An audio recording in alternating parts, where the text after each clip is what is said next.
तर पहिले चरस गांजा हा एक समजा तिथे ऐकायला होईल विषय, पण आज ही लेवल एवढी वाढली आहे की ते खुश हा एक पदार्थ, अंमली पदार्थ आले. त्याच्यानंतर ते व्हाईट पावडर येते, शुगर येते, ते बटन काहीतरी यायला लागले, त्यानंतर ते कोरे अशी काहीतरी अंमली पदार्थ हे एवढ्या प्रमाणात येत आहे. 13 वर्षाचा मुलगा जर त्याला ती नशा भेटत नाही ना, तर तो आपली सॅनिटरी पॅडमध्ये लिक्विड फॉर्म जे आपण वरती ग्लू लावतो तो टाकून सुनतो. एवढे पदार्थ कसे वाढले आणि आणणारे पण हे बाहेर नाही आहे, हे आणणारे पण चिपळूणचेच आहे.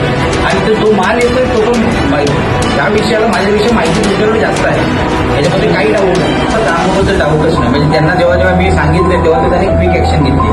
पण काय माहिती सर की काही अशी आहे, मी असं कोणाचं नाव नाही घेणार, मी ते पुरावे पण सादर करेन. मी असंच कोणाच्यावरती ऍप्लिकेशन नाही करत नाही. पण काय होतं आपल्याला जायचं नाही, मला काय म्हणायचं, तुमच्याकडे इन्फॉर्मेशन आहे ना, ते फोन करू शकतो मला. इन्फॉर्मेशन सर माझ्याकडे पण आहे आणि इन्फॉर्मेशनच्या रिगार्डिंग जे जे पॉईंट्स आहेत ते पण मी तुम्हाला देतो. मी सगळी डिटेल आज द्यायला चालतो की तुम्ही असलेल्या व्यक्तींची कसून चौकशी करा. माझ्या घरातलं जरी व्यक्ती असेल तर 100% त्याला सोडू नको.